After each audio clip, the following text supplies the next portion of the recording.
Ladies, it's Madam Reed.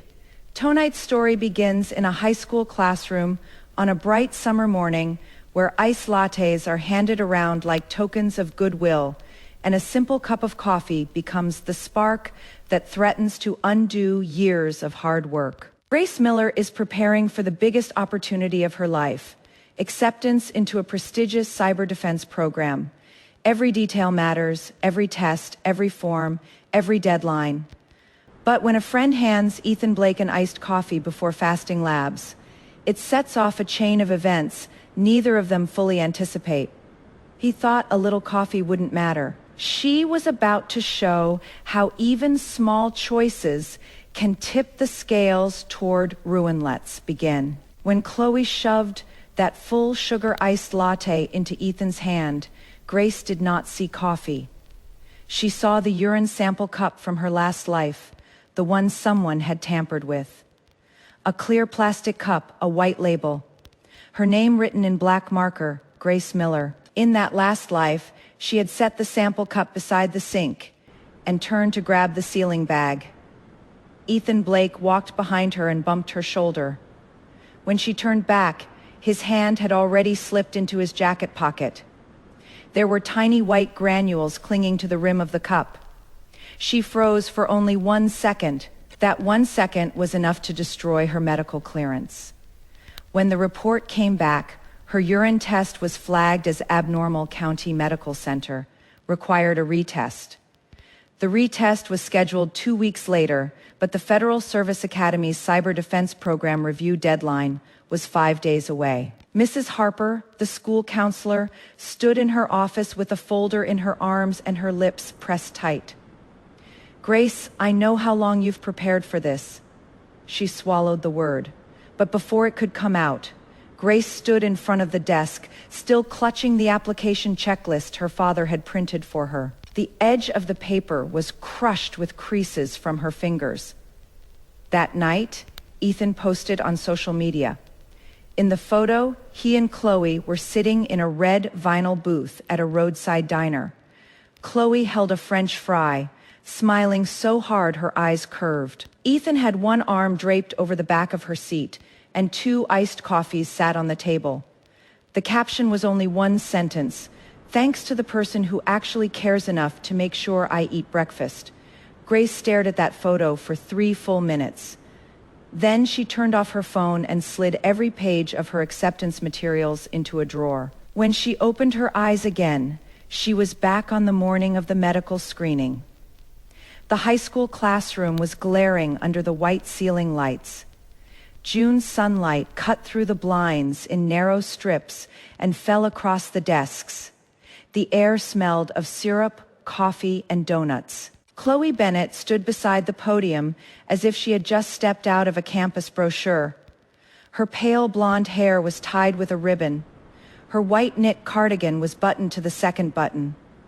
2 huge paper bags hung from her wrists. Every iced coffee cup had a pink sticky note on it, "For my future heroes." "Scholarship fuel, don't faint on me." She handed Ethan a caramel iced latte. Condensation slid down the plastic cup and over his fingers. "Didn't you train super late last night?" Chloe tilted her head at him. "You can't go get blood drawn on an empty stomach." "You are not a robot." The classroom erupted at once. "Chloe, that is so sweet. I hereby declare this the best senior year rescue mission. Some people bring coffee. Some people only send PDFs. No one knew who said the last line, but several students laughed so hard they slapped their desks. Ethan looked up at Grace. His expression was exactly the same as in her last life, a little impatient, a little proud in that deliberate way people get when they know they are being watched. "Grace." He lifted the coffee in his hand. "Don't start today." Grace looked down at her phone. On the screen were the instructions the clinic had sent the night before. Fasting labs, no food, coffee, sugary drinks, or energy drinks before blood work. Black words on a white background, clear enough to blind a person. In her last life, She had stood up with that notice in her hand and stopped Ethan. She said he could not drink it. He said, "Can you not turn everything into a trial?" She said, "You are applying for medical clearance, not getting a regular checkup." He said, "Chloe was nice enough to buy everyone something, and you just have to embarrass her." After that, everyone looked at her. Someone whistled. Someone rolled their eyes. Someone said Grace was such a killjoy. Chloe lowered her head with red eyes and said, "I just didn't want everyone to be hungry." Ethan stabbed the straw into the lid and took a huge sip right there. It was a very small sound. The plastic straw pierced the lid with a sharp little crack. Grace remembered that sound through 2 lifetimes. Now that sound came again. Ethan pushed the straw through the lid and raised his chin at her. Someone in the front row lifted a phone to record a short video. "Ethan, come on, say thank you to Chloe." Ethan smiled. His voice was neither loud nor soft, just loud enough for half the room to hear. "Thanks, Chloe. At least someone cares whether I pass out." Several people cheered. Chloe covered her mouth as she laughed. Her eyes flicked toward Grace, then quickly moved away. She opened the other bag of donuts, and the smell of frosting thickened in the room. "Everybody take one." She pushed the box forward. "The people doing medical screening today are under the most pressure. A little bite won't hurt. The hospital isn't going to ruin your whole future over one donut." Mia Reed, sitting beside Grace, set down her pen with a sharp tap. "That sounds like it belongs in an incident report." The area around them went quiet for half a second. Chloe blinked. "Mia, that is not what I meant." Mia leaned back in her chair. "Of course, your intentions are always soft. The consequences are always made of concrete." Someone gave a low laugh. Chloe's face stiffened slightly. She quickly lowered her head and turned the donut box in another direction. "Fine, if you don't want one, don't take one." Her voice dropped. "I just thought everyone was under so much pressure lately. Scholarships, interviews, fitness tests. Everyone is barely holding it together." With that one sentence, the mood in the room shifted again. A boy in a varsity jacket picked up a donut. "Chloe, don't worry about them. I'll eat one." Another student reached over. "Me too, I am starving anyway." If Grace is scared, she can stay hungry. Ethan carried the coffee over to Grace's desk. He did not sit down. He only looked down at her, the cup still dripping in his hand. A bead of water fell onto her desktop and spread into a small round stain. "You are not seriously going to report this to Mrs. Harper, are you?" Grace turned off her phone screen. "Drink it if you want." Ethan's brow twitched. That answer was clearly not in his script. In her last life, Grace would have frowned. She would have snatched the cup from him. She would have lowered her voice and begged him not to gamble with his future. The more anxious she became, the more he felt controlled. The more she explained, the more he felt Chloe had been wronged. Now she only folded the notice and slipped it into her folder. Ethan stared at her hands. "What is with you today?" Grace looked up at him. "Nothing," he gave a cold laugh. "Don't fake it. Whenever you act like this, you are just waiting for someone to mess up." Grace pulled a pen from her desk and signed her name on her medical packet. "You are not messing up, are you? You are just drinking coffee." People around them laughed again. Hear that, Grace approved it. "Come on, Ethan, take another sip. Celebrate freedom." Ethan seemed trapped by the joke. He bit down on the straw and took a long swallow. Coffee rushed up through the clear straw, and the cup emptied by a third. Chloe watched him with a sweet smile. Grace did not look at either of them. She opened the senior group chat and typed one line. "Reminder, County Medical Center requires fasting before blood work. No food, coffee, sugary drinks, or energy drinks before labs. Anyone applying for academy programs, ROTC scholarships, or public safety scholarships should follow the instructions. Your future, your choice. She hit send. 3 seconds later, the group chat exploded. Ryan Grace woke up and chose clinic employee energy. Jenna, someone hide the donuts before she files a report. Tyler, Chloe brought breakfast. Grace brought terms and conditions. Ethan, stop trying to control everyone. Chloe looked down at her phone, and the corner of her mouth curved. When she looked up again, her eyes were already red. Grace, I know you are serious about this. She hugged the donut box, fingertips pressing into the cardboard. But when you say it like that, it sounds like I am trying to hurt people on purpose. Grace took a screenshot, saved it, then opened her cloud backup. Mia leaned over and glanced at the screen. She lowered her voice. That save speed looks like you are reserving them plots at the cemetery. Grace placed her phone face down on the desk, just keeping souvenirs. At that moment, the front door opened. Mrs. Harper walked in holding a stack of folders. She wore a navy suit, an employee badge on her chest, and a glasses chain hanging along one shoulder. She had barely reached the podium when her steps stopped. 2 boxes of iced coffee sat on the podium. An open donut box sat in the first row. By the window, someone was pulling cupcakes out of a plastic container. Mrs. Harper's gaze moved from the coffee cups to the students' faces. Who brought these? The classroom went silent. Chloe stood up with the box in her arms, her voice soft as freshly pulled cotton candy. Mrs. Harper, I did. Everyone skipped breakfast, and I was afraid they wouldn't make it through. Mrs. Harper set the folders down on the podium. The sound cracked across the room. Several shoulders shrank. You are doing fasting labs today. She lifted a notice. The instructions were sent 3 times, once by email, once to the parent group, and once in the senior group chat. Chloe bit her lower lip. I thought a little coffee would be fine. Mrs. Harper looked at the students already holding cups. Anyone who has eaten or had anything to drink must disclose it when you arrive at the clinic, especially students applying for academy programs, ROTC scholarships, or public safety scholarships. If your medical clearance is marked pending review, your deadline will not wait for you. Saman muttered a curse. Ethan's hand froze on the cup.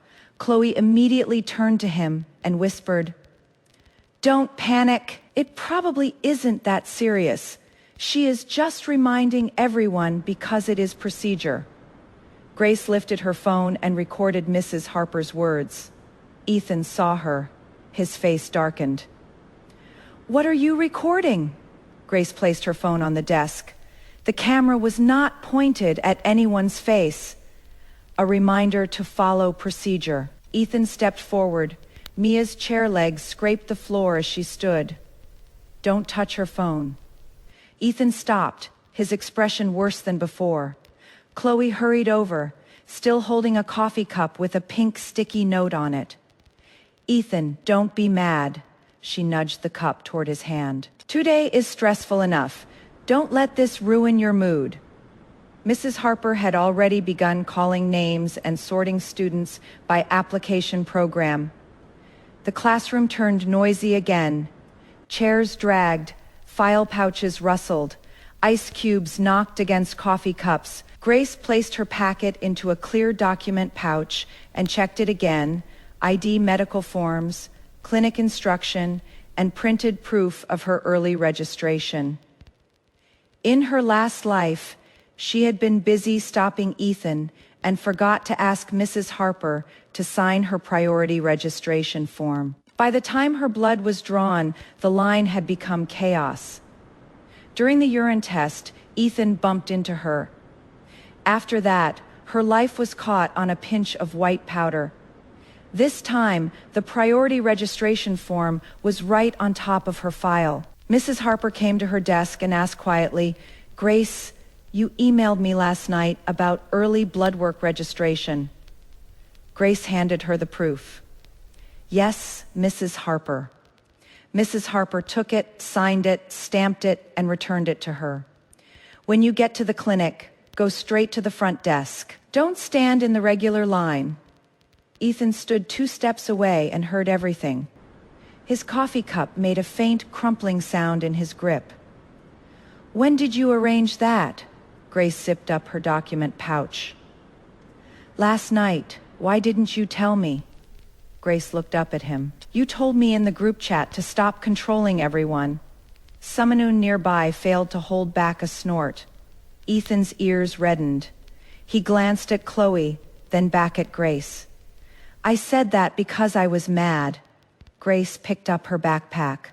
"I took it seriously." Mrs. Harper urged them downstairs. A line already stretched halfway down the hall, students from different programs carrying document pouches toward the school bus. Chloe walked beside Ethan with the remaining donuts, still softly reassuring people. "It is really fine. Don't scare yourselves. The hospital won't reject someone over coffee. You all train so hard. Not eating something is probably more dangerous." Grace walked near the front of the line. Her phone vibrated lightly in her pocket. Another message appeared in the group chat.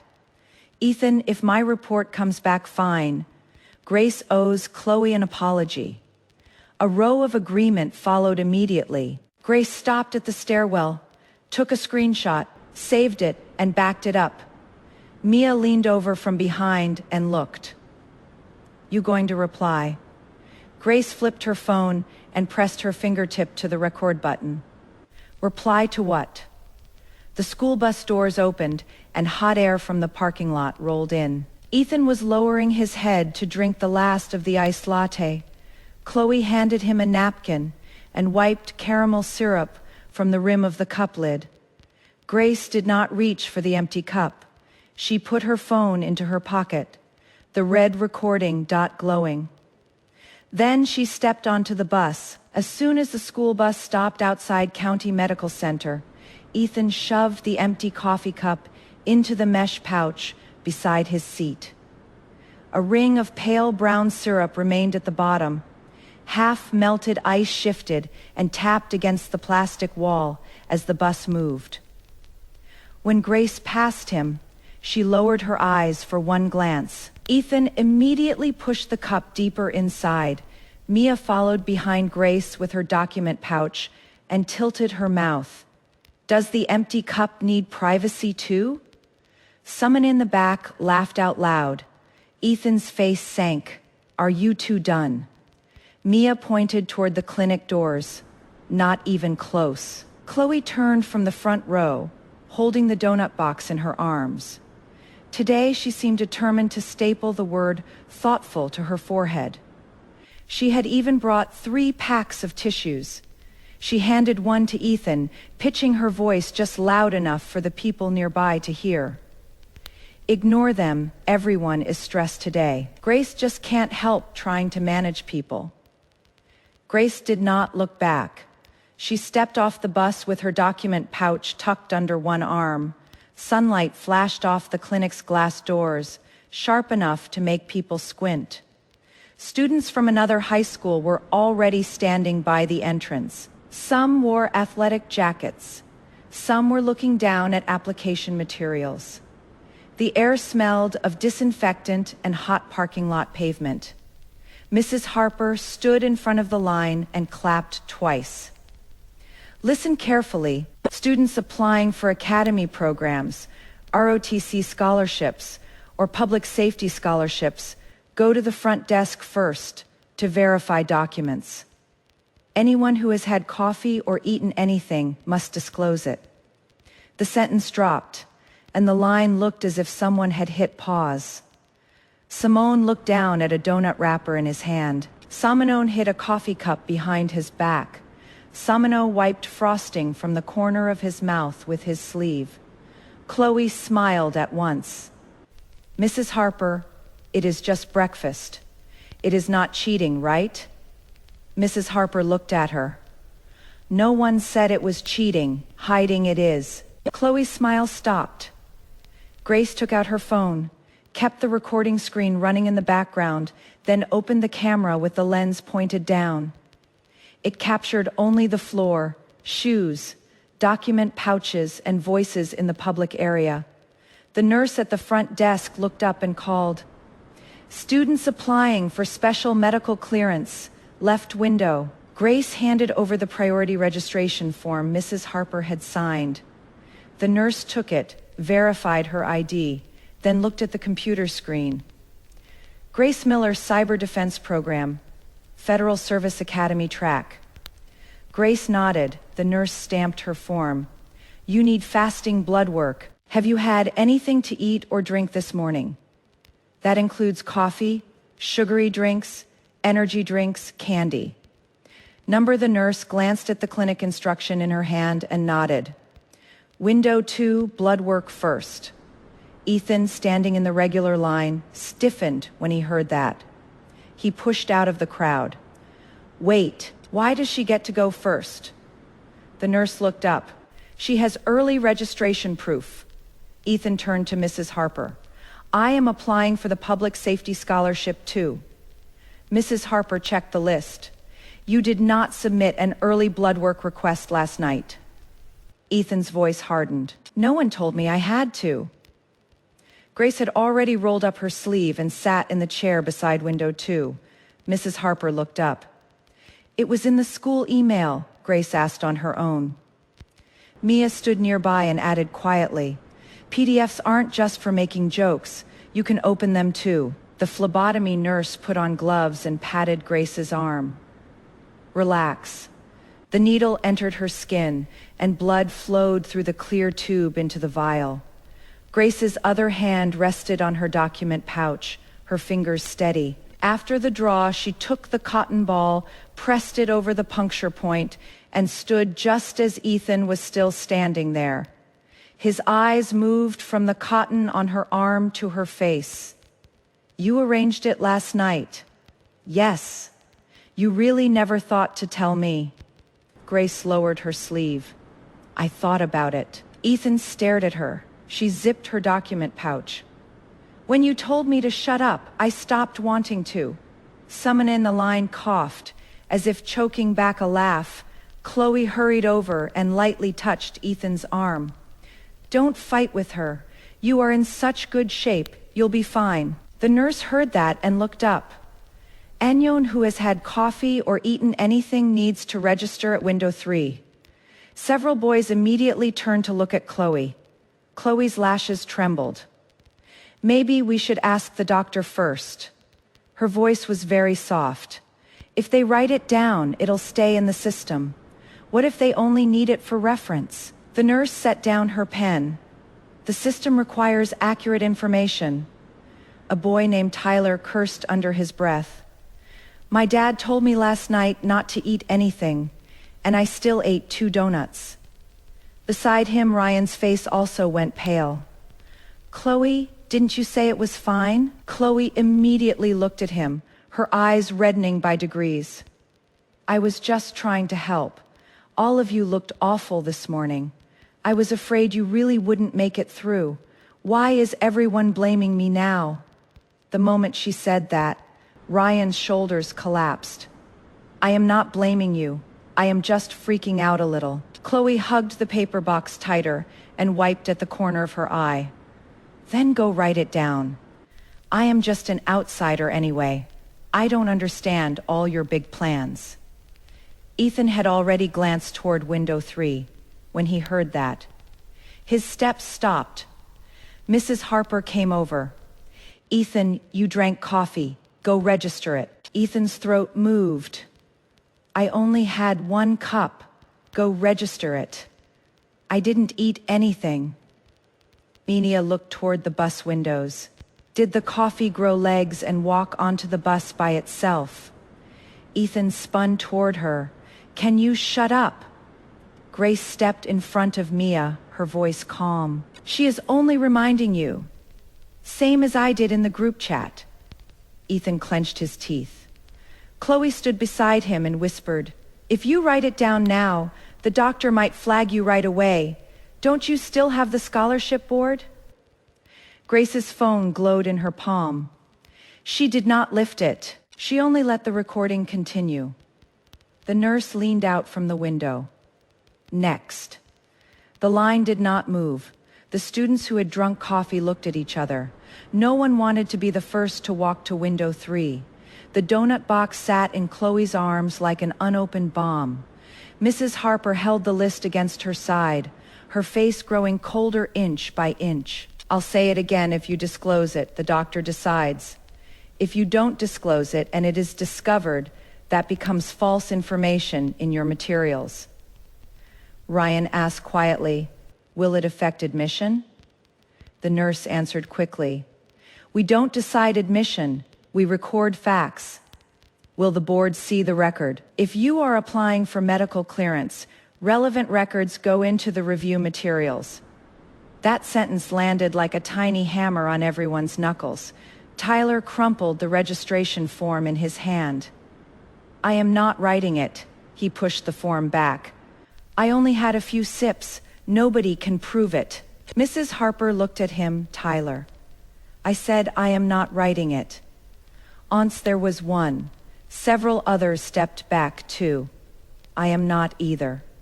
I only ate half a donut. Coffee isn't food, right? I don't feel sick." Chloe stood in the middle of the crowd, lips pressed together, tears hanging from her lower lashes. She said nothing now, but the less she said, the more people filled in the lines for her. Chloe isn't a doctor. She brought food to be nice. Who knew it'd be this complicated? "Grace recorded enough yet. You happy?" Grace turned off her phone screen and put it into her pocket. "Not yet." Her voice was light, but the people nearby heard it. Ethan's face darkened at once. He stepped closer and lowered his voice. "Grace, do you have to make it like this?" Grace looked at him. "Like what?" "You know what we're applying for." "I know. You know this could affect me." "I know." Ethan's fingers tightened until his knuckles whitened. "Then you are just going to stand here and watch." Grace dropped the used cotton ball into the medical waste bin, her movement steady. "I am watching you choose." Ethan opened his mouth. Chloe suddenly began to cry. The sound was not loud, but it was just loud enough for those boys to turn around. "Fine, it is all my fault." She set the donut box on a nearby chair and lowered her head to rummage in her bag. "I shouldn't have brought anything. I just thought everyone was too exhausted lately." "Go ahead and yell at me." Ryan immediately went to her. "Nobody's yelling at you," Tyler also said. "Don't cry, Chloe." Ethan looked back at her.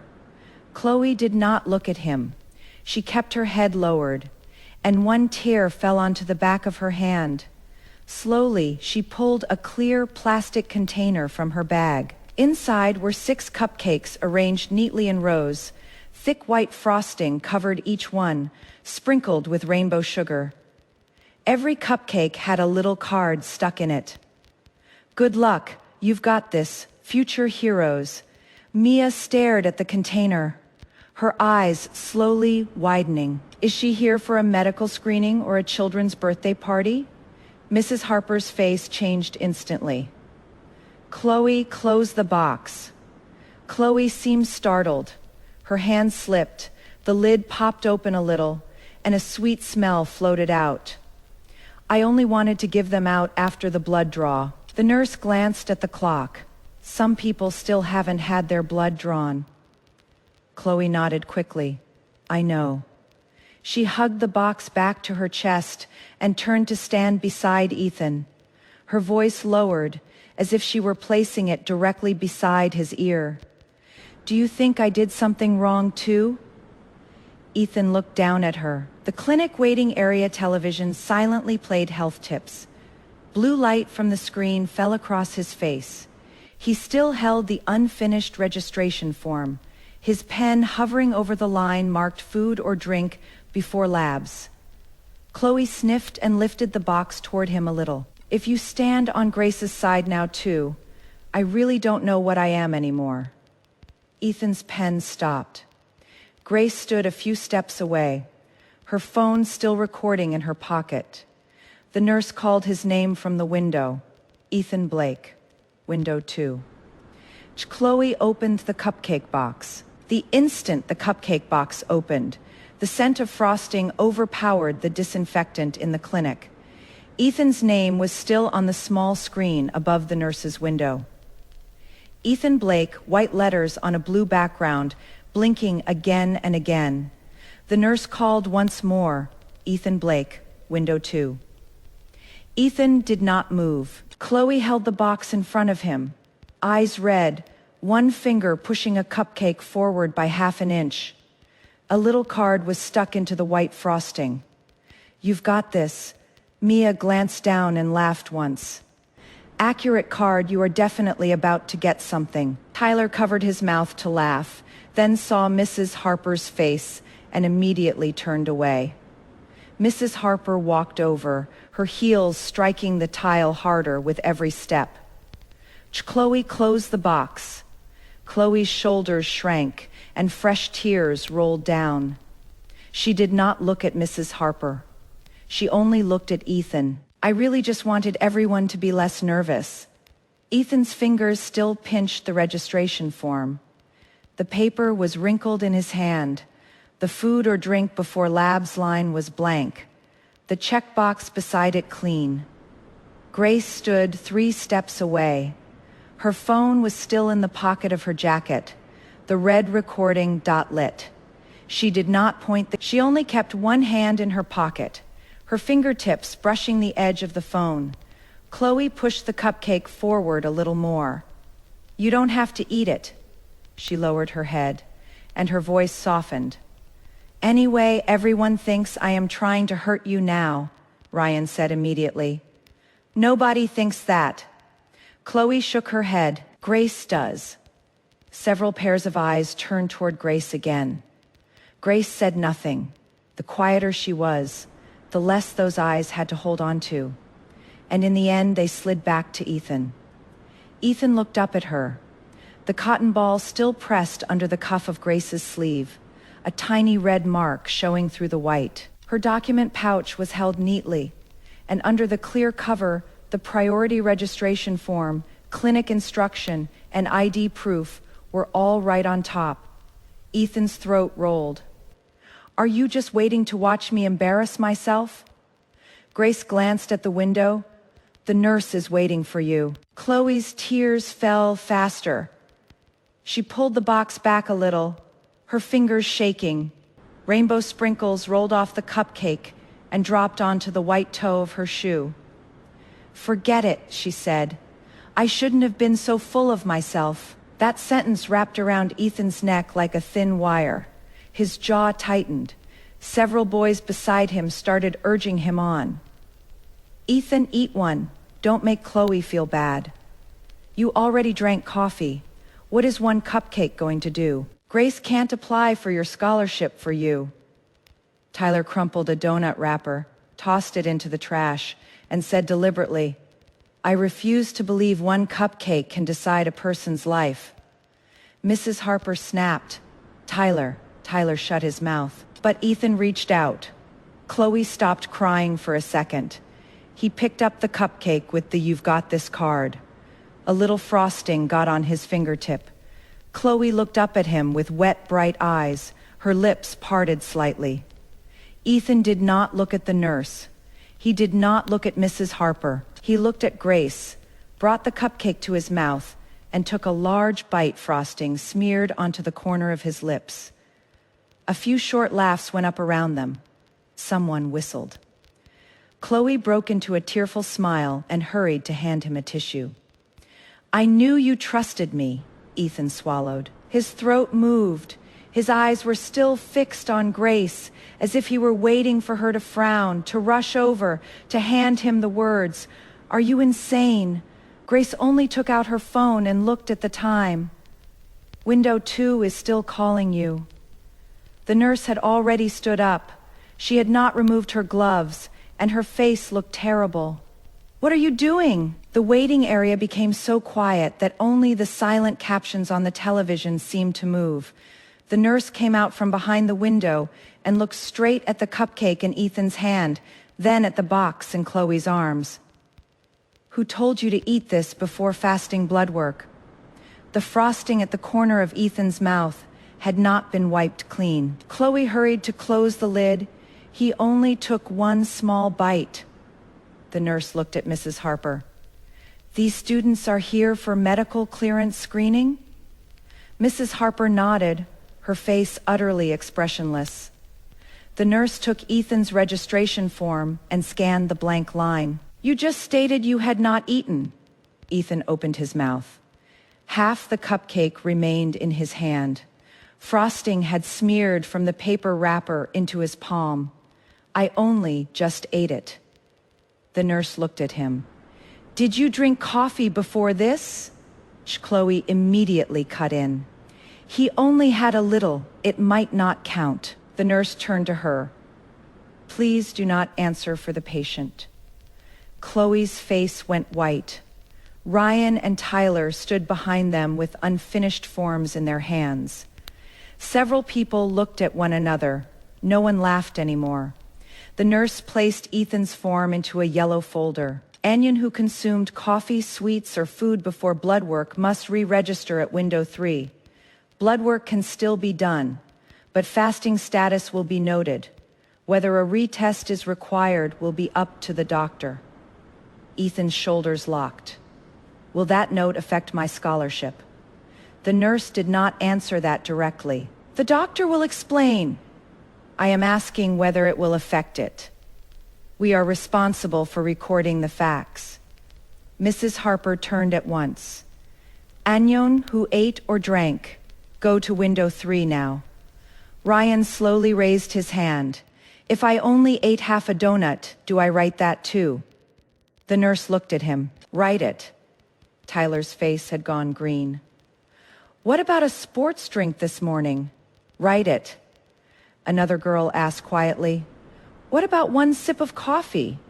Write it. Chloe hugged the cupcake box and took half a step backward. Grace saw Chloe's thumb rubbing the edge of the lid over and over, creasing a pink card. Ethan suddenly turned his head. Chloe, didn't you just say it was fine? Chloe lifted her face, tears floating up again. I didn't know it would be like this. Mia leaned against the wall with her arms crossed. You sounded weirdly informed a minute ago. Like, if you write it down, it'll leave a record. The clinic is making a big deal out of nothing. It sounded like you skimmed half an escape manual. Chloe bit her lip. Mia, can you not be so mean? Mia nodded. Sure. Right after you stop using other people's futures as your social playground. Mrs. Harper looked at Grace. Grace, come with me for a second. Grace put away her phone and followed her to the small office beside the front desk. Mrs. Harper lowered her voice. Did you record Chloe telling them not to register it? Grace did not answer right away. Mrs. Harper looked at her. Only for internal school records. It won't be circulated. Grace opened her phone and pulled up the recording list. Yes, from the classroom onward. Mrs. Harper paused. From the classroom onward. Grace scrolled through the file names one by one. Classroom coffee. Bus audio clinic registration. Cupcake before labs. Behind Mrs. Harper's glasses. Her eyes changed by degrees. She did not praise her. She did not ask why. She only held out a hand. Send them to me. Grace did not send the original files directly. She opened a cloud link, set the permission to view only, and copied the files into a new folder. Mrs. Harper saw the movement, and the corner of her mouth twitched. You prepared thoroughly. Grace hit send. I've had a time when I didn't.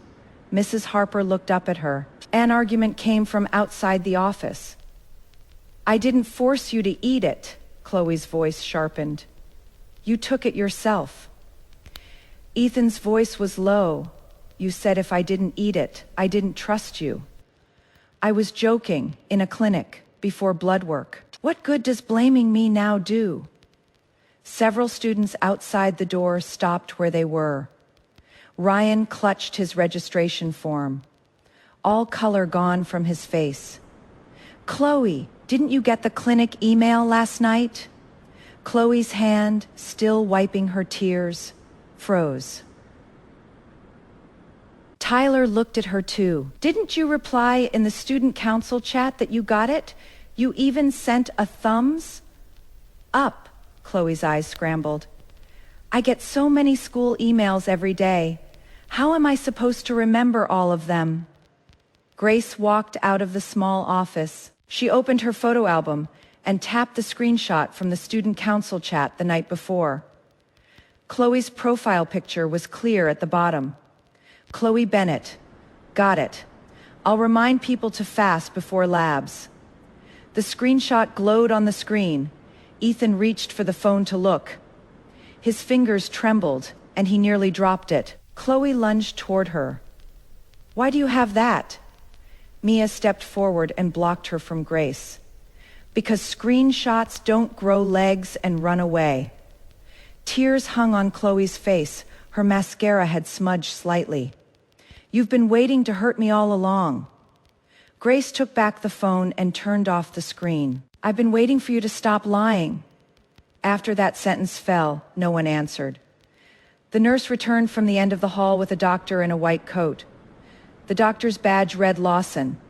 He held the yellow folder and opened the first page. Who is Ethan Blake? Ethan raised his hand. Dr. Lawson looked at him, then at the other students holding blank registration forms. Eating or drinking sugary beverages before blood work does not necessarily mean you have a medical problem. But for fasting labs, the sample status must be recorded. If the program you are applying for requires medical clearance, any pending review may affect your review timeline. Tyler immediately asked, Can we retest this afternoon? Dr. Lawson closed the folder. You may request a retest, but scholarship board deadlines are not controlled by this clinic. Ryan's registration form slipped from his hand and hit the floor. Ethan stood in place with half a cupcake still in his hand. The frosting had collapsed in his palm, white cream sticking between his fingers. Chloe stood beside him and whispered, Maybe it won't be that serious. Ethan slowly turned to look at her. This time, he did not take the tissue she offered. Mrs. Harper's phone rang. She looked at the screen and stepped aside to answer it. A few seconds later, her gaze crossed the crowd and landed on Ethan, Chloe, and the boys.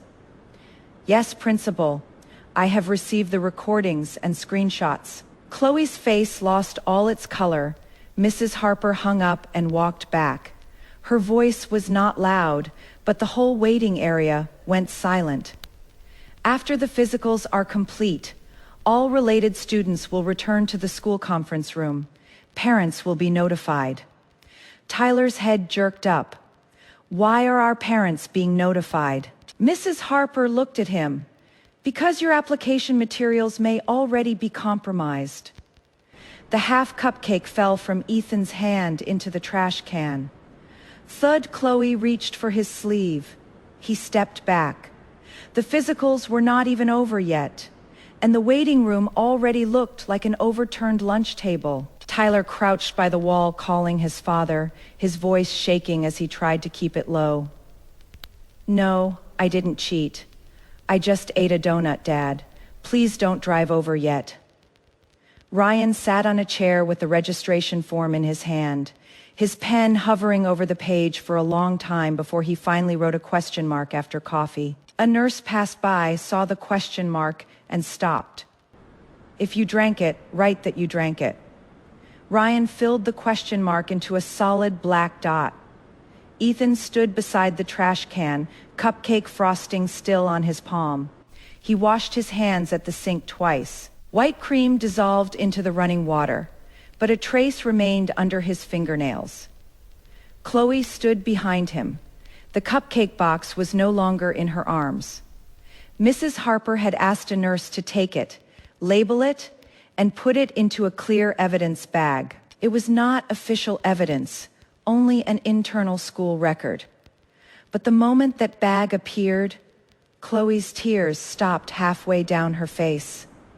"Ethan," she called softly. Ethan did not look back. The faucet rushed. He put his hands under the dryer, and the hot air blew his fingertips red. Chloe stepped closer. "I really didn't know it would turn into this. You know, I am not that kind of person." Ethan turned off the hand dryer. "What kind of person?" Those 3 words jammed in Chloe's throat. Her lips parted once. A nurse called from down the hall. "Urine samples. Take a cup by number." Grace held her document pouch to her chest and walked to the window.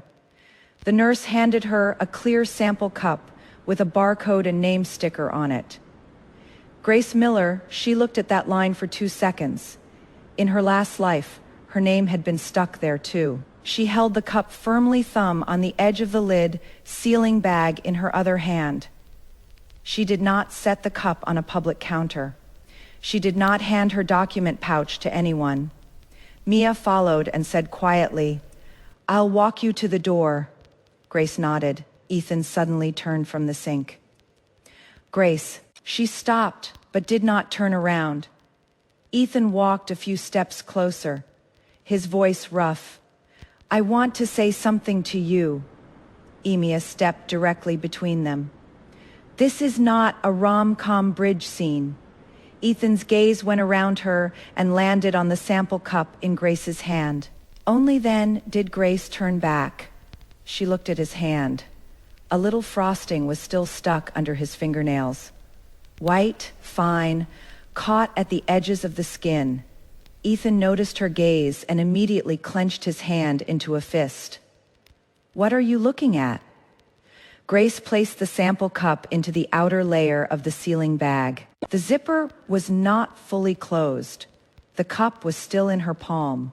The sugar still on your hand. Ethan's face stiffened. Mia's expression slowly changed. "Why are you getting close to her sample cup?" "I am not, then stay away." Ethan lowered his voice.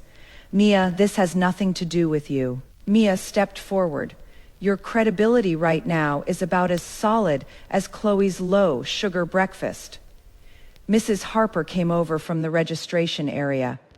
"Ethan, the boy's urine test is on the other side." Ethan's jaw locked. "I went the wrong way. This hallway has 2 directions." Mrs. Harper looked at him. "You got lost with impressive precision." Several nearby students turned to look. Chloe hurried over and pulled at his sleeve. "Ethan, stop arguing." Ethan shook off her hand. It was not a violent movement, but it was enough to leave Chloe frozen. Grace turned and entered the waiting door outside the women's restroom. Mia stood at the entrance with her phone lit. She did not record people. She only recorded the floor and the sign. "Don't worry," Mia said. "If anyone gets lost again, I'll navigate him straight to the principal's office." After Grace went inside, she kept the sample cup in her hand the entire time. Once the sample was complete, she immediately tightened the lid, wiped the cup, and placed it in the sealing bag. The plastic zipper made a crisp sound as it closed. She walked out and handed it straight to the nurse. The nurse checked the name and applied a seal. Grace Miller, sample sealed. Grace watched the seal press over the joint of the lid before she released her hand. Beside her, Mia lifted 2 fingers and tapped her temple lightly. Workhorse Goblin still online. Grace photographed the receipt and saved it into the folder. "I didn't take a picture last time." Mia heard the words "last time." Her eyes shifted, but she did not ask. At the other end of the hall, Ethan also turned in his sample. He looked paler than before, holding a receipt with one corner crushed.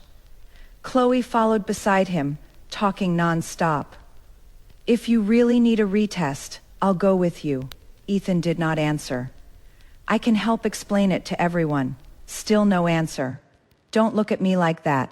It scares me. Ethan finally stopped. What are you scared of? Tears rose in Chloe's eyes again. I am scared you'll leave me too. Ryan was passing by and stopped when he heard that. He still held the yellow note, which read fasting status unclear. Chloe, he raised the note. None of us has time to star in your teen movie right now.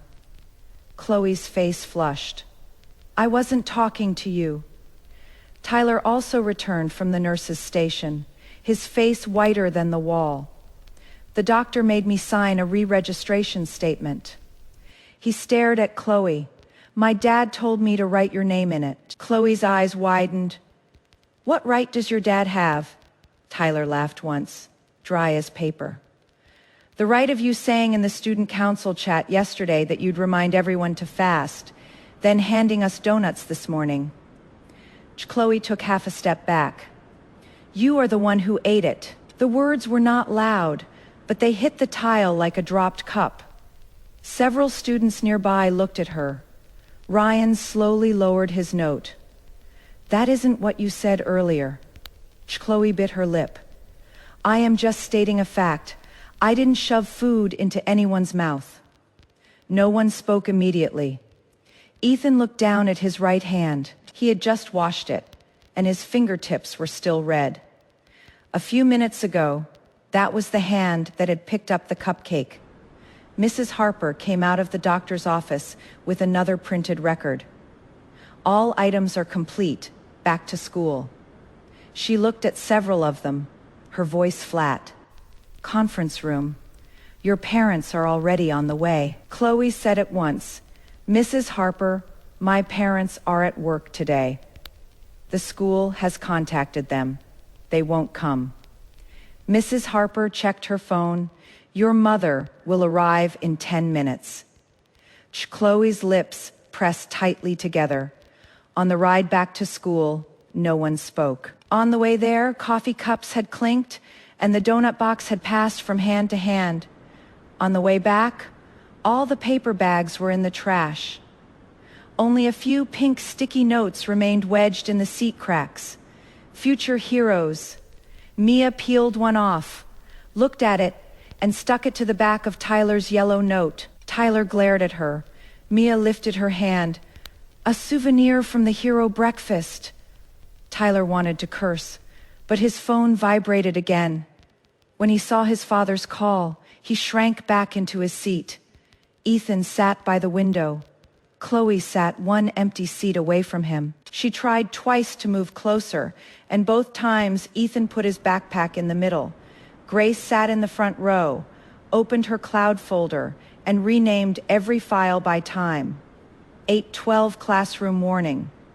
8:19 Ethan group chat reply. 9:04 Harper warning. 9:38 clinic registration refusal. N946 cupcake before labs. 10:17 student council screenshot. 10:41 sample sealed receipt. Every file had a timestamp. Every recording had a backup. She did not look back. When the bus pulled into the school parking lot, several cars were already parked outside the meeting building.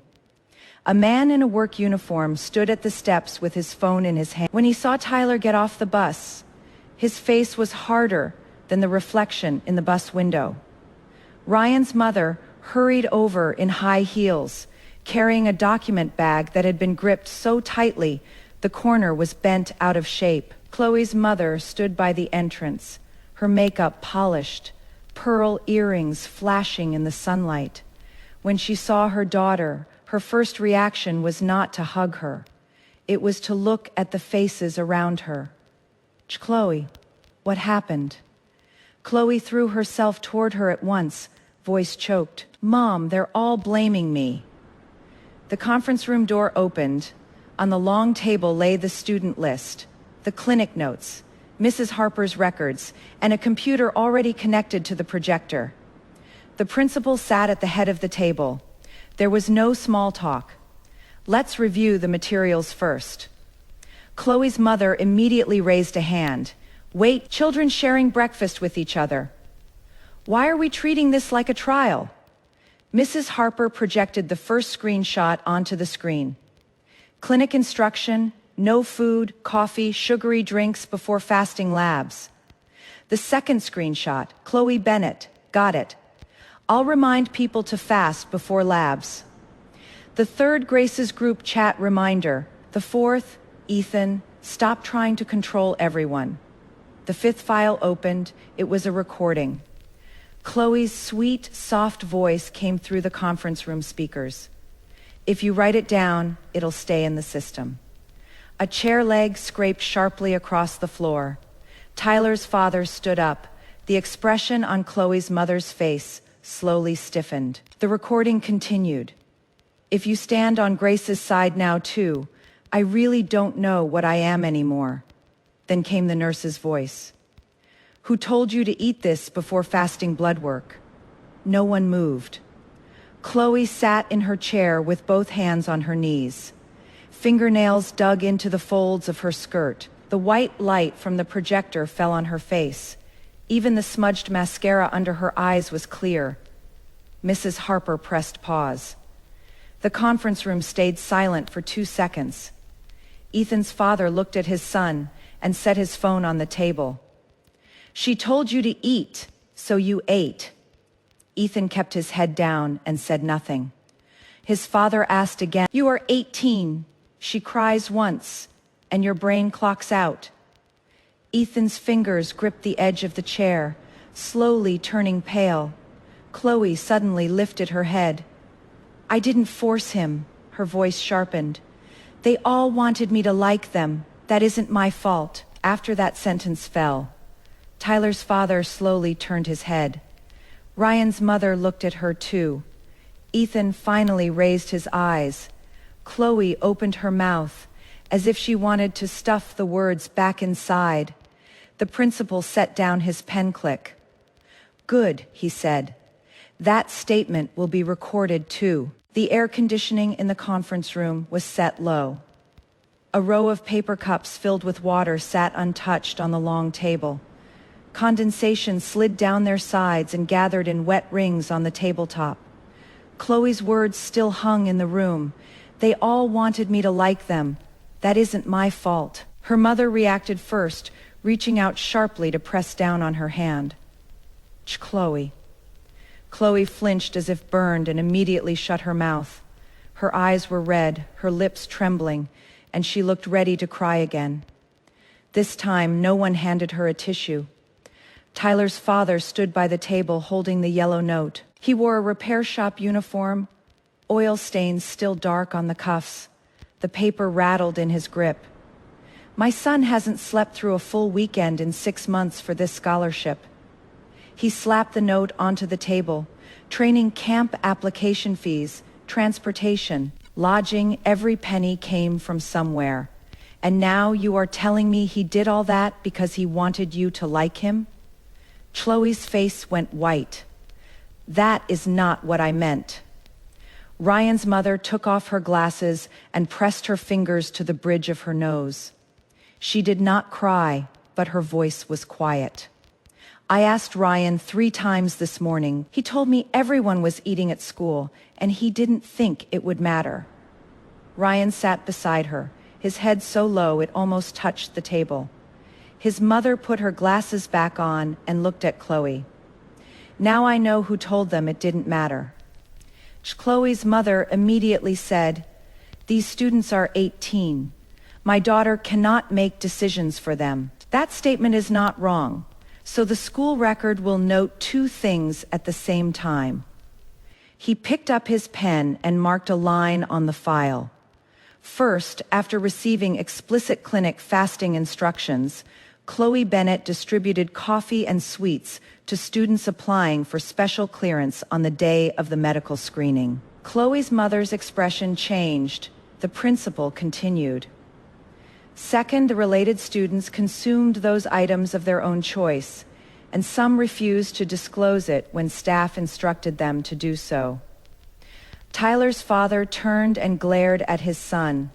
Tyler's shoulders shrank. Ethan's father sat in his chair and had barely moved since entering the room. He wore a gray shirt with the sleeves rolled to his forearms. His hands were rough, and his fingertips tapped the tabletop again and again. Thud, thud, Ethan's mother sat beside him, her eyes red the entire time. She held a training schedule in her hands. Sticky notes covered the edges of the pages. Every note had a date, physical training, mock interview, material submission, medical screening, scholarship board deadline. The last sticky note was red. Next Friday, Mrs. Harper projected the clinic's preliminary record onto the screen. Fasting status unclear. Retest may be required. Clearance pending review. Ethan's mother stared at that line, and the paper in her hand slowly collapsed. "What does pending review mean?" she asked. Mrs. Harper did not answer immediately. She looked first at the principal. The principal pushed forward the explanation Dr. Lawson had left. "It means the clinic is not saying they are medically unqualified. But when a review board sees this kind of note, it may request supplemental materials or a retest. If the retest result does not arrive before the deadline, the application may be considered incomplete." Tyler's father half stood again. "So they aren't sick. Their paperwork is dead." Mrs. Harper pressed her lips together. "We can't say that yet." "Then how do we say it?" No one answered. Chloe's mother seized the opening. "Since nothing is certain yet, don't put all the blame on one girl. She only brought breakfast." Mia had been sitting in the back row with her arms crossed, silent the entire time. Hearing that, she slowly sat up. "Breakfast?" Everyone turned to her. Mia pointed at the cupcake photo on the screen. "Opening a box of frosting cupcakes after the blood draw nurse has already called someone's name is breakfast." Chloe's mother frowned. "Who are you?" Mia lifted a hand. "Somebody who did not eat the children's birthday party combo." Ryan could not hold it in and lowered his head to laugh. One look from his mother shut him up instantly. Chloe's tears finally fell. "Why are you all like this? I just wanted everyone to relax. Grace has been targeting me since this morning. She filmed me, recorded me, screenshotted me, and now all of you believe her." Grace sat at the end of the table with her document pouch beside her. She did not raise her voice. "I did not record any of your private content." She connected her phone to the projector and opened a folder. A row of files appeared on the screen, sorted by time 8:12 classroom warning, 8:19 group chat, 9:04 counselor warning, 9:38 registration refusal, 9:46 cupcake before labs, 10:17 student council screenshot, 10:41 sample sealed receipt. Every file name was a nail. Chloe's sobbing stopped for a moment. Grace opened the first screenshot. Clinic instruction. She opened the second. Chloe Bennett. Got it. "I'll remind people to fast before labs." Then she opened the third. Grace Miller. Reminder. County Medical Center requires fasting before blood work. No food, coffee, sugary drinks, or energy drinks before labs. Anyone applying for academy programs, ROTC scholarships, or public safety scholarships should follow the instructions. Your future, your choice. Next screenshot, Ethan Blake. Stop trying to control everyone. Next screenshot, Tyler. Chloe brought breakfast. Grace brought terms and conditions. Someone in the conference room seemed to forget how to breathe. Grace did not stop. She opened the clinic recording. Chloe's voice came from the speakers. "If you write it down, they'll make it a bigger deal than it is." Then Ethan's voice. "Grace, you really have to make it like this." Then Grace's voice. "I am watching you choose." The audio stopped. The room was very quiet. Chloe buried her face in her hands. "You planned this from the start." Grace unplugged her phone and took it back. "I warned you from the start." She set the phone face down on the tables. Screenshots don't cry. Recordings don't. Chloe's shoulders shook. Ethan finally looked up at Grace. His eyes were bloodshot and his lips were dry and cracked. How do you even have screenshots from the student council chat? Grace looked at him. Mia is in student council. Mia raised her hand and wiggled her phone. Not only am I in it, I also know how to read notices. Rare skill. Tyler's father turned to Tyler. You hear that? Reading notices. You could learn it too. Tyler's face went even grayer. Chloe suddenly looked up as if grabbing the last thread of rope. But Grace could have stopped us. Her voice sharpened. She knew the consequences. She could have taken the coffee away. She could have told the nurse. She could have asked Mrs. Harper to confiscate everything. But she didn't. She just waited to watch us get in trouble. Ethan's mother looked at Grace. Ethan looked at her too. Several pairs of eyes pressed toward her at once. Grace did not move. She took her medical packet from the document pouch and laid it out page by page. Clinic instruction. Priority registration form, blood work receipt, urine sample seal confirmation, application material checklist. The papers formed a neat row on the table. I sent a reminder in the group chat. She tapped the first screenshot. Mrs. Harper reminded you in person. She tapped the recording record. The nurse required registration. She tapped the clinic note. The doctor explained the consequences. She tapped Dr. Lawson's explanation. She raised her eyes to Chloe. You had exits at every step. Chloe's lips moved. Grace looked at Ethan. And you walked around every one of them. Ethan's hand gripped the edge of the chair until his knuckles turned bluish white. Chloe's mother said at once, "You are a very harsh child." Grace placed her materials back into the pouch. Harsh words are cheap compared to ruining someone's application. Mia lowered her head and coughed once, smothering a laugh. The principal pressed a hand over the folder on the table. Enough. He looked at Chloe and her mother. The school will open a disciplinary investigation. Chloe Bennett's senior honor nomination is suspended. Her student council graduation speaker candidacy is suspended. During the investigation, she may not access any related student application materials. Chloe shot to her feet. You can't do that. I've been preparing for the graduation speech for 2 years. The principal looked at her. They prepared for their medical screening for a long time, too. After that sentence, Chloe's face slowly froze. Her mother stood too. I want to appeal. You may. The principal pushed a form forward. The procedure is here. Tyler's father gave a cold laugh. We'll be following procedure too. Ryan's mother nodded. I'll consult an attorney at least to understand how damages are calculated. Chloe's mother's face changed. An attorney? This is a small matter between children. Is that really necessary? Ethan's father finally spoke. Yes. His voice was not loud, but no one at the table spoke over him. He took the training schedule from Ethan's mother and placed it in front of Ethan. The pages were packed with 6 months of training, appointments, interviews, and submission deadlines.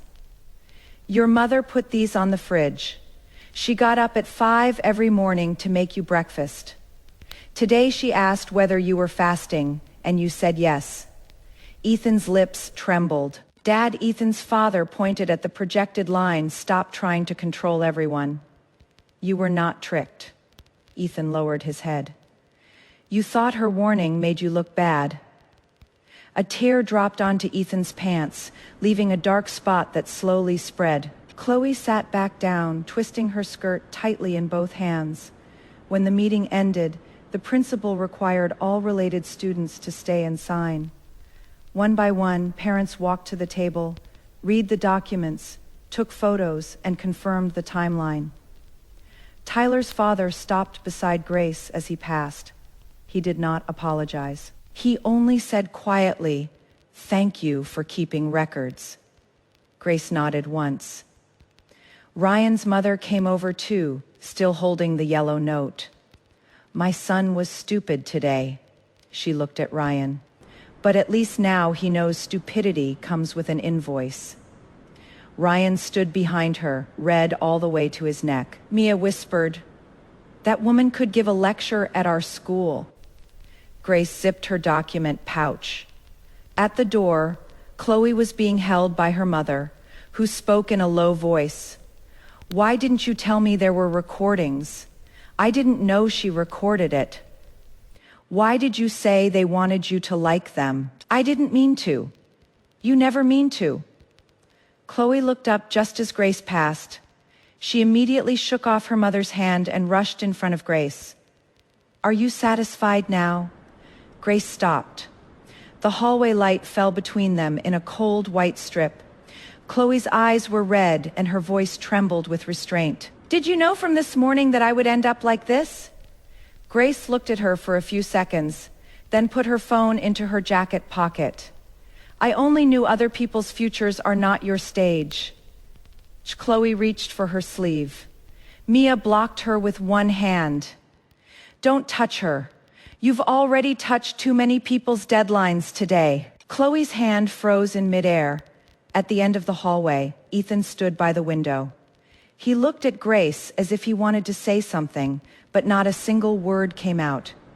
His phone suddenly rang. The screen showed Public Safety Scholarship Office. Ethan looked down at the call. His fingers shook so badly he had to tap twice before answering. "Hello?" The color drained from his face before he finished the word. Grace did not stop.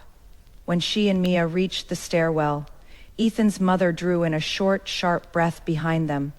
Ethan's voice floated from the far end of the hall, dry as paper. "Pending review, but the retest isn't until next week." The person on the phone kept talking. Ethan grabbed the windowsill. "Next Friday is the deadline." Grace stepped down onto the first stair. Behind her, Ethan's phone slipped from his hand and struck the tile. A thin crack appeared across Ethan's phone screen. It ran from the upper right corner to the call button, like a strip of lightning frozen in place. He bent to pick it up. His fingertips touched the screen, then drew back. The call had not ended. Speakerphone was not on. Yet the hall was quiet enough that broken phrases leaked through. "Additional review. Original clearance file. Deadline." Ethan pressed the phone back to his ear, his throat sounding blocked. "Can I submit the retest later?" The other end went silent for a few seconds. Grace had already reached the stairwell landing. She did not look back. Mia glanced over her shoulder, one brow lifting slightly. "He looks like he finally learned how to read instructions." Grace held the document pouch against her chest, her fingertip brushing the clear cover. Inside it, her medical receipts lay flat with no folded corners, no stains, and no one else's fingerprints. Upstairs, Ethan's voice suddenly rose. "But it is normal now. I mean, it'll be normal after the retest." No one answered him. Only his mother called softly, "Ethan." Grace walked down the final stair. Outside the lobby's glass doors, June's sunlight was so bright it hurt to look at. In the parking lot, parents stood in small groups, no one leaving right away. Tyler's father leaned against a car door, talking on the phone, his other hand still holding the expense list. Ryan's mother sat in the driver's seat, head lowered as she wrote rapidly in a notebook.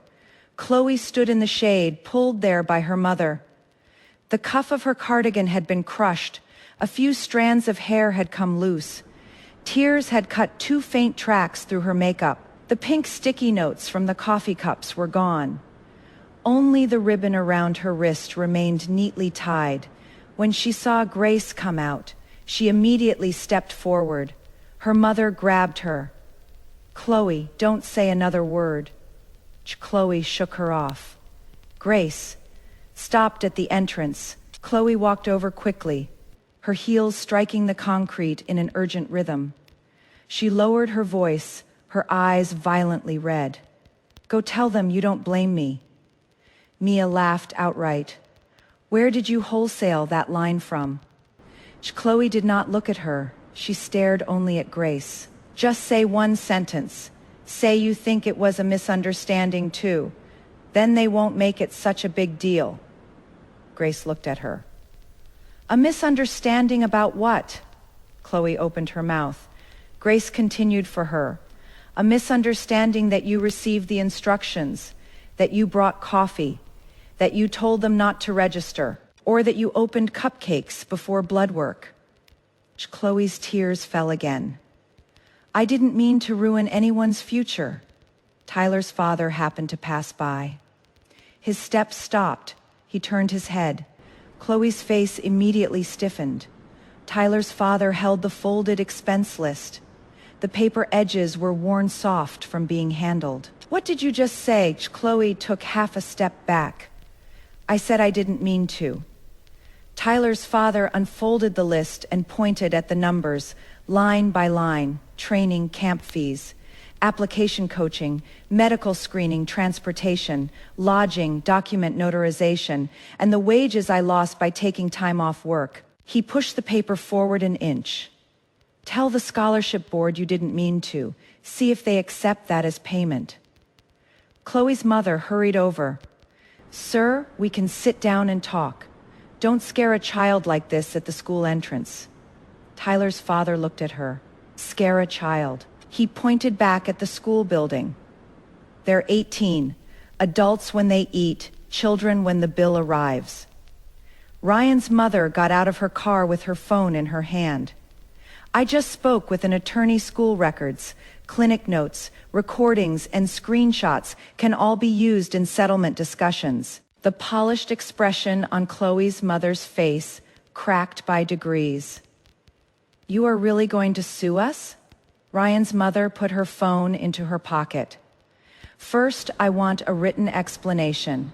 Then I want you to cover reasonable losses." Chloe's voice shook.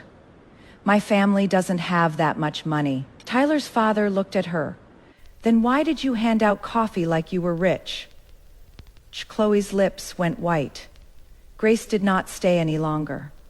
She walked around the crowd toward the other side of the parking lot. Mia followed. "You are not watching the rest." Grace raised a hand to block the sun. "No need, the invoices will finish the broadcast for them." Mia nodded with satisfaction.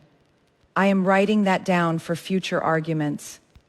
When the two of them reached the school gate, hurried footsteps suddenly came from behind.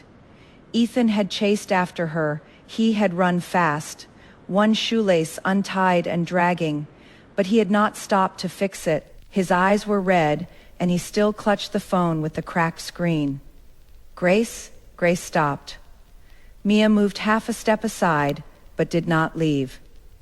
Ethan bent over with his hands on his knees, taking 2 breaths before looking up at her. "They said my file will be marked pending review. Even if the retest is normal, it may not make Friday's deadline." Grace said nothing. Ethan's voice went hoarse. "You knew it would be like this." Grace looked at the phone in his hand.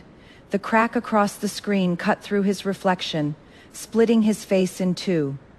"The doctor said so. I mean this morning." Ethan stepped closer. "You knew drinking coffee would cause trouble. You knew Chloe would make it worse. You knew He stopped, his throat moving. "You knew I would choose wrong." Grace raised her eyes. "I didn't know." Ethan stared at her. She said, "I only let you choose for yourself." Wind came across the parking lot and made the pages inside her document pouch flutter faintly. Grace pressed the zipper down with one hand. Ethan's gaze fell on the pouch, and his voice dropped. "If this were before, you would have grabbed my cup." Grace nodded. "Before, I would have. You would have scolded me, stopped me, fought with me until everyone looked at us." "Yes, then why didn't you do that today?" Grace looked at him for a few seconds. Because before, when I did that, you poured sugar into my sample cup. Ethan's face went blank. Mia turned to look at Grace. The noise around them seemed to be carried away by traffic, leaving only the faint metallic tap of the flag rope against the pole by the school gate. Ethan's lips moved. What? Grace did not explain. She took one step forward and passed him. Ethan spun around, his voice shaking. Grace, what are you talking about? I didn't. She stopped without turning back. This time, you didn't get the chance. Ethan stood in place, fingers clamped around the edge of his phone. The plastic made a faint creaking sound in his palm, Grace, and Mia walked out of the school gate that afternoon. The school issued an official notice. Chloe Bennett's senior honor nomination was suspended. Her name was removed from the candidate list for graduation speaker. Her student council duties were temporarily frozen. All students related to the medical clearance incident were required to submit statements. The school would help contact the clinic for expedited retests, but could not guarantee that results would arrive before each review deadline. No one sent memes in the group chat anymore. Tyler, who had said that morning Grace brought terms and conditions, sent one message that night. Anybody know if pending review can be appealed? No one replied. Ryan posted a screenshot of his hospital appointment. The time was next Tuesday, 3 days before the deadline. Ethan did not speak in the group chat again. Chloe's profile icon stayed gray all night. The next morning, someone removed her from the student council chat. She posted a long apology that began with "I never meant to hurt anyone" and ended with "I hope everyone stops spreading unverified information." Mia forwarded it to Grace with only 3 words. Classic model Grace did not reply. She sat at her desk and reassembled her application materials. In the kitchen, her father chopped vegetables, the knife hitting the cutting board in a steady rhythm. Her mother sat at the dining table reading Grace's medical receipt, her fingertips lingering over the lines "sample sealed and blood work completed." "Everything is okay?" her mother asked. "For now, yes." Her father poked his head out of the kitchen, still holding the kitchen knife. "Then I am adding 2 dishes tonight." Her mother glared at him. "Put the knife down before you talk." Her father immediately set the knife back on the cutting board and wiped his hands. Grace lowered her head and smiled. At that exact moment, her phone vibrated. Ethan, she did not answer. A second call. A third. A fourth. Her mother looked up. "Who is it?" Grace turned the phone over. Spam call. There was no 5th call. Half a minute later, messages popped up. Ethan, board closes Friday. Harper says there is no guarantee. Another one, Ethan, please delete the videos. Chloe's family says if there is no video, this can be handled as a misunderstanding. Grace looked at the screen. Ethan kept sending messages. "Ethan, I know I was wrong. I shouldn't have said those things. Ethan, but you know how much this scholarship meant to me. Ethan, my mom hasn't eaten all day." Grace's fingertip paused above the screen. In her last life, she too had had a mother who had not eaten. Her mother had sat at the edge of her bed, refreshing the retest appointment page again and again. Her father had stood on the balcony making calls, asking whether it could be expedited, whether supplemental materials could be submitted, whether the other materials could be submitted first. The answer on the other end was no. That night, the lights in their home stayed on until 3 a.m.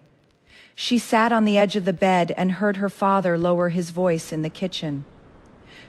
Her mother did not answer. There was only one soft, broken breath. Grace scrolled to the bottom of Ethan's messages and replied with 3 words. "Can't delete them." Ethan replied almost immediately. "Ethan, do you hate me that much?" Grace typed. "It isn't hate." She deleted it. then typed again. It ends here. She sent it. Then she turned off her phone and put it in the drawer. Over the next few days, the school was like a kite with its string cut. On the surface, it was still flying underneath. Everything was chaos. Tyler's expedited retest was scheduled for Wednesday.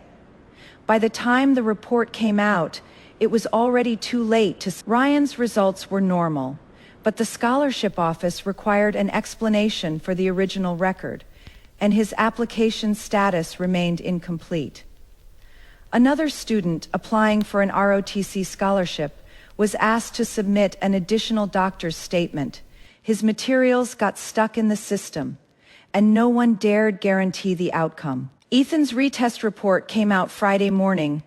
Normal blood sugar normal, urine test normal, all other indicators normal. He rushed into the counseling office with the report.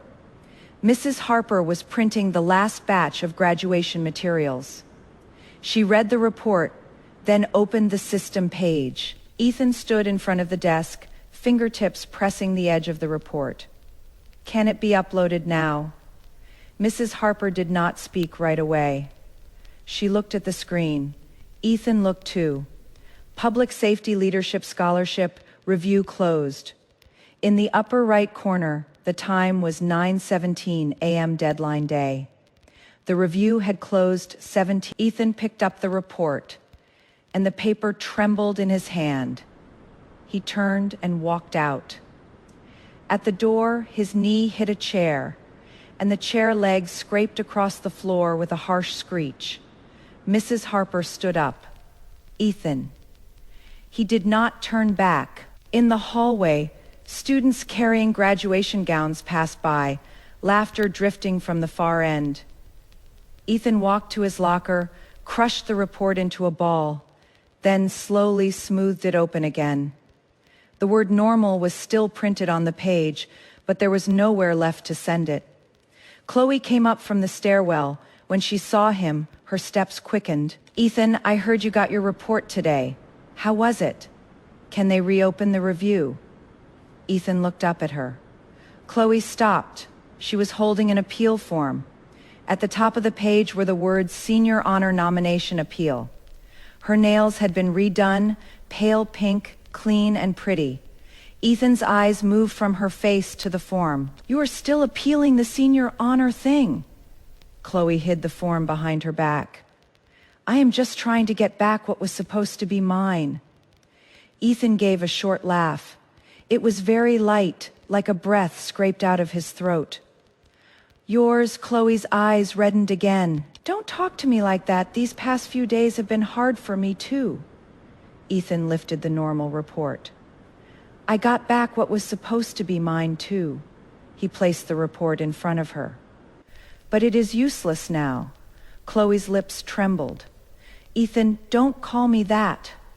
She reached out to pull him. Ethan stepped back.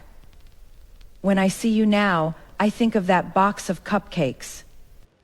Chloe's hand froze in midair. Two students nearby stopped, then quickly pretended to look for their lockers and lingered with theatrical slowness.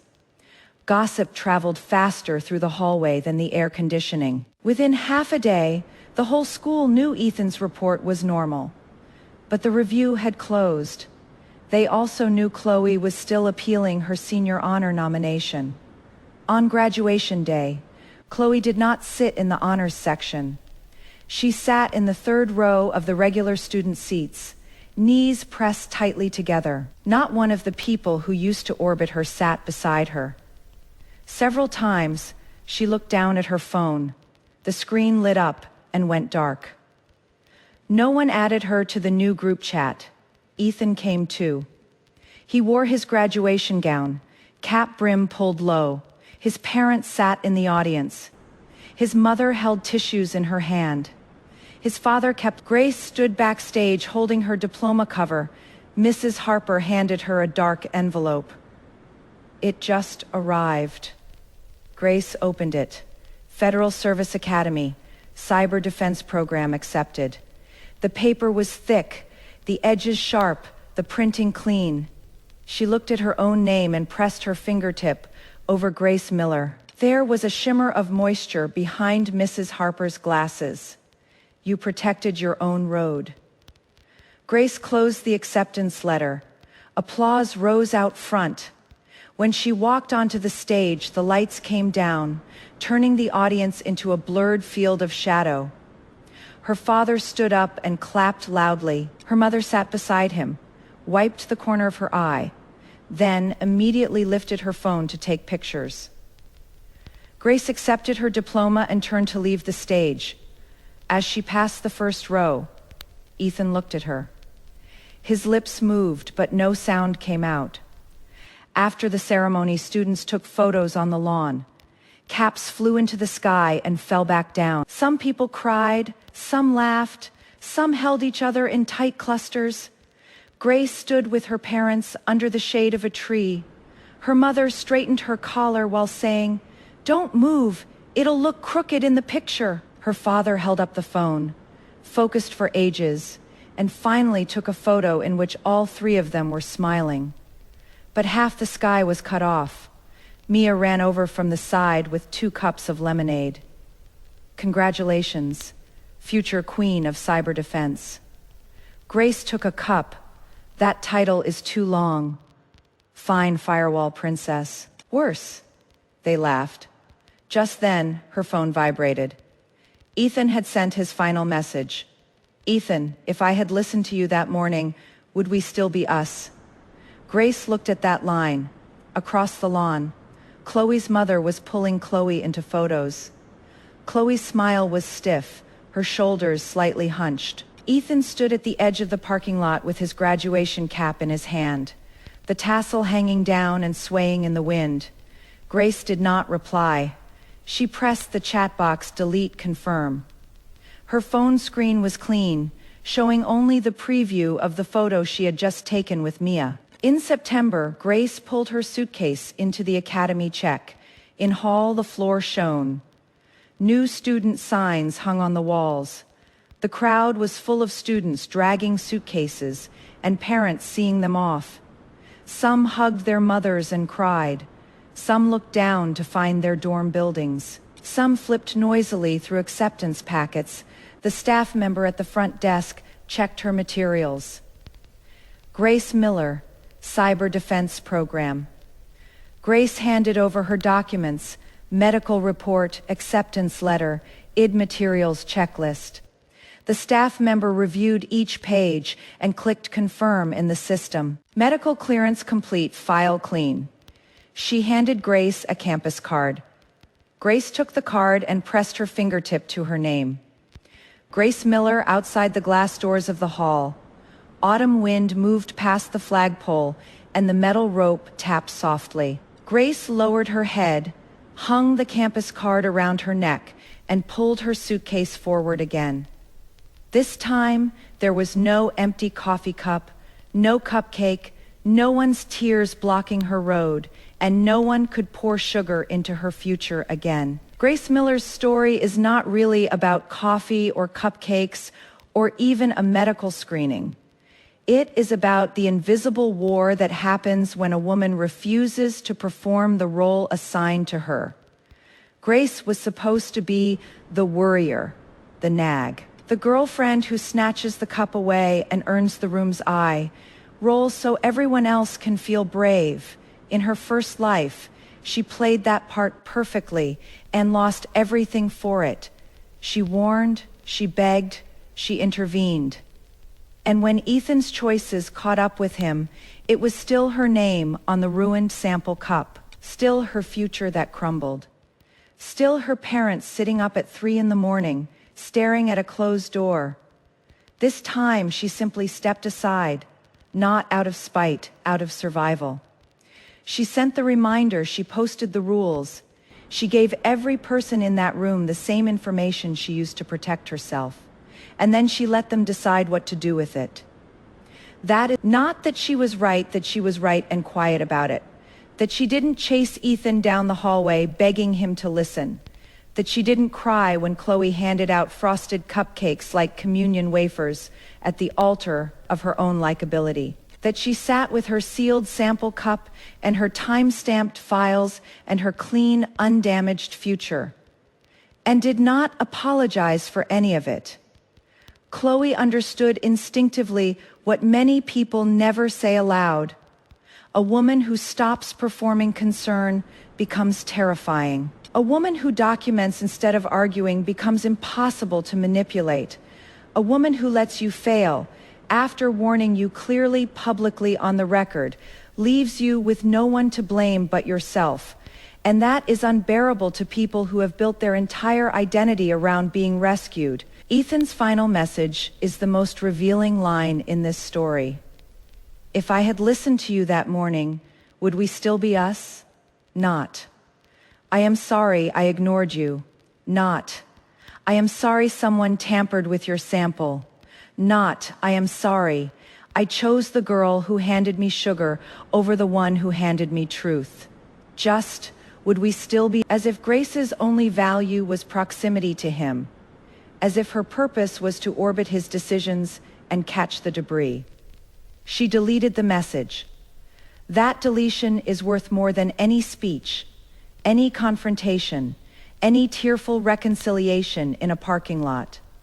It is a woman closing a door she once would have held open with both hands, and Grace's acceptance letter is not the climax of this story. It is the receipt, the proof that preparation, boundaries, and the refusal to shrink yourself for other people's comfort actually work. Not dramatically, not cinematically, just cleanly, quietly, and on time. So here is my question tonight, ladies. How many times have you played the worrier, the one who warns, reminds, nags, begs, only to be called controlling when you speak and heartless when you stop? At what point did you learn that silence, paired with preparation, is not cruelty but the highest form of self-respect? And when you finally let someone face the consequences you tried to shield them from, did they blame themselves, or did they blame you for not trying harder? I'll be in the comments.